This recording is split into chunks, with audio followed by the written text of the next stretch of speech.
DGPക്കും ഒക്കെ ഉണ്ണിമുഖത്ത് പരാതി കൊടുത്തിട്ടുണ്ടല്ലോ. അതിനകത്തൊരു ചേട്ടൻ്റെ ഒരു പ്രതികരണം എന്താ?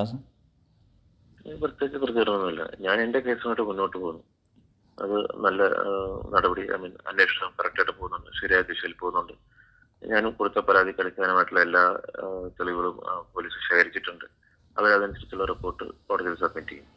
ഈ CCTV ദൃശ്യങ്ങളിലൊന്നും ഈ ആക്രമിക്കുന്നൊന്നും ഇല്ല എന്ന് പോലീസ് പറയുന്നുണ്ടല്ലോ. അങ്ങനെ ഒരു പ്രചാരണം നടക്കുന്നതിനകത്തുള്ള ഒരു പ്രതികരണം എന്താ?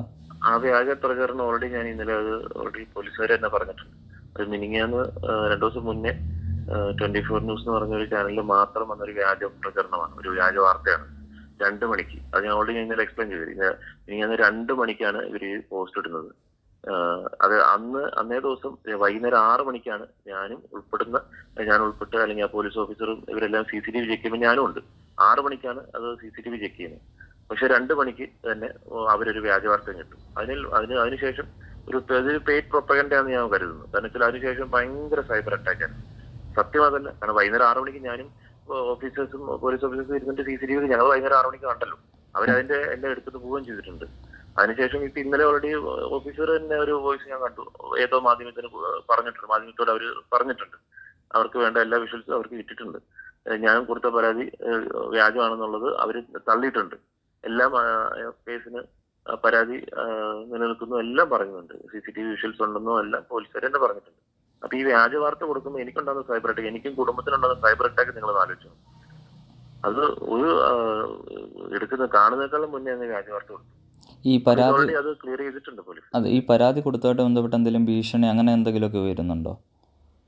തീർച്ചയായിട്ടും സൈബർ അറ്റാക്കിൽ വരുമ്പോൾ ഭീഷണി തന്നെയാണല്ലോ. അതിപ്പം ഞാൻ സാധാരണക്കാരനാണ്. നമുക്ക് പണവും സ്വാധീനവും ഒന്നുമില്ല. നമ്മൾ സാധാരണക്കാരനാണ്. എനിക്കെതിരെ ഉണ്ടായൊരു കയ്യേറ്റ ശ്രമം, അറ്റാക്കിന് ഇത് വേണ്ടിയിട്ടാണ് ഞാൻ കേസ് കൊടുത്തത്. എന്റെ കാര്യം ഞാനല്ലേ അനുഭവിച്ചത്, മനസ്സിലായി. എനിക്കെല്ലാം അടികൊണ്ട് അനുഭവിച്ചത്. അപ്പൊ ഞാൻ എന്റെ ഈ കാര്യത്തിന് വേണ്ടി കേസ് കൊടുക്കുമ്പോൾ തീർച്ചയായിട്ടും ഞാൻ വളരെ ആലോചിച്ച് കൊടുത്ത കേസാണ്. എനിക്കുണ്ടായ ട്രോമയും എനിക്കുണ്ടായ ശാരീരിക അസുഖവും എനിക്കെല്ലാം അറിയത്തുള്ളൂ. അപ്പൊ ഞാൻ കൊടുക്കുമ്പോൾ തീർച്ചയായിട്ടും അപ്പുറത്ത് നിൽക്കുന്ന ആൾക്ക് തീർച്ചയായിട്ടും അവർക്ക് അനുകൂലമായ ഒരു അറ്റാക്ക് എനിക്കെതിരെ വരും, അവരുടെ സപ്പോർട്ടീവ് ആയിട്ടുള്ള ആൾക്കാർ.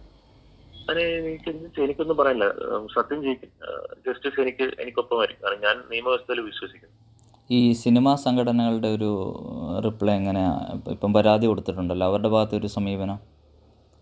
ഞാൻ എല്ലാ സംഘടനയിലും പരാതി കൊടുത്തിട്ടുണ്ട്. ഫെഫ്കയിലും, ഞാൻ ഫെഫ്ക മെമ്പറാണ്. ഫെഫ്കയിലും അമ്മയിലും പ്രൊഡ്യൂസർ അസോസിയേഷനിലും ഞാൻ പരാതി കൊടുത്തിട്ടുണ്ട്. എല്ലാവരും എന്നെ കോണ്ടാക്ട് ചെയ്തിട്ടുണ്ടായിരുന്നു. അവരെല്ലാവരും ജസ്റ്റിസിന് വേണ്ടിയിട്ട് എൻ്റെ ഒപ്പം നിൽക്കുമെന്ന് പറഞ്ഞിട്ടുണ്ട്. കാര്യം അത് അന്വേഷിക്കാൻ എന്നെ വിളിക്കുമെന്ന് പറഞ്ഞിട്ടുണ്ട്. എന്നെ കാര്യങ്ങൾ അറിയാൻ വേണ്ടിയിട്ട് 2-ാം തീയതി വിളിപ്പിക്കുന്നുണ്ട്. അവിടെ ഞാൻ എൻ്റെ കാര്യങ്ങൾ ബോധിപ്പിക്കും. ഈ കേസിനാസ്പദമായിട്ടുള്ള കാര്യങ്ങളൊക്കെ ഞാൻ അവിടെ ബോധിപ്പിക്കും. ഈ എന്നെ വിളിച്ചിട്ടുണ്ട്. പരാതി കൊടുത്തതിന് ശേഷം പോലീസിന്റെ ഭാഗത്തു നിന്ന് പിന്നീട് ഒരു തുടർ അന്വേഷണമോ ഏതെങ്കിലും മൊഴിയെടുക്കൽ അങ്ങനെ എന്തെങ്കിലുമൊക്കെ ഉണ്ടായിരുന്നോ? തീർച്ചയായിട്ടും കേസിനാസ്പദമായിട്ടുള്ള എല്ലാ രീതിയിലുള്ള മൊഴിയെടുക്കലും തെളിവെടുപ്പും ഒക്കെ അവർ നടത്തിയിട്ടുണ്ട്. അത് അവരായിട്ടുള്ള രീതിയിലാണ്. പോലീസിന്റെ രീതിയിലുള്ള അന്വേഷണം കറക്റ്റായിട്ട് ശരിയായി നടക്കുന്നുണ്ട്. പക്ഷെ അവരന്വേഷിക്കുന്നതിനെക്കാട്ടിലും മുന്നേ മാധ്യമങ്ങള് വ്യാജ വാർത്ത കൊടുക്കുന്നത് അവർക്കും ഡിസ്റ്റർബ്. പിന്നെ അറിയാലോ, പോലീസാണ് അന്വേഷിക്കുന്നത്. മറ്റൊരു മാധ്യമം, ഒരു ഓൺലൈൻ മാധ്യമമോ അല്ലെങ്കിൽ ഈ പറയുന്ന മറ്റുള്ള സോഷ്യൽ മീഡിയ അല്ലല്ലോ. അപ്പൊ അത് അവർക്ക് പക്ഷെ ഒന്നും ചെയ്യാൻ പറ്റില്ല. അവരവരുടെ കറക്റ്റായിട്ട് ചെയ്തു പോകുന്നുണ്ട്. അപ്പൊ ഞാൻ പറയുന്നത്, നിങ്ങൾ പോലീസിന്റെ ഇതിന് വില കൊടുക്കുക. മാധ്യമങ്ങൾ ചെയ്യേണ്ടത് സത്യത്തിന് വേണ്ടി നിലനിൽക്കുക, സത്യങ്ങൾ വാർത്തയാക്കുക. അവര് പോലീസിന്റെ വാക്കുകളല്ലേ നിങ്ങൾ വിശ്വസിക്കുന്നത്. അപ്പൊ ഇന്നലെ ഓഫീസർ എന്നെല്ലാം പറഞ്ഞിട്ടുണ്ട്. ഓൾറെഡി ഏതൊരു മാധ്യമം വിളിച്ചപ്പോൾ അവരത് ക്ലിയർ ചെയ്തിട്ടുണ്ട്. നിങ്ങൾ ഈ വ്യാജ വാർത്ത കൊടുക്കുന്നത് നിൽക്കുക, സത്യത്തിന് വേണ്ടി നിൽക്കുക. ആർക്കും ചുമ്മാ നിങ്ങളൊരു ഓൺലൈൻ വാർത്ത കൊടുക്കുമ്പോൾ അല്ലെങ്കിൽ ഒരു ചാനലൊരു വാർത്ത കൊടുക്കുമ്പോൾ ഞാനൊരു പരാതി കൊടുക്കുന്ന എനിക്കുണ്ടാവുന്ന ബുദ്ധിമുട്ടുകൾ നിങ്ങൾ മനസ്സിലാക്കണം. ഞാനാണ് കേസ് കൊടുത്തത്, ഞാനാണ് വിക്ടിമാണ്, ഒരേരയാണ്.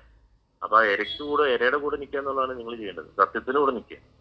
ഏറ്റവും പുതിയ വാർത്തകളും വിശേഷങ്ങളും വിരൽ തുമ്പിലറിയാൻ സീ മലയാളം ന്യൂസ് എല്ലാ ഡിജിറ്റൽ പ്ലാറ്റ്ഫോമുകളിലും ലഭ്യം.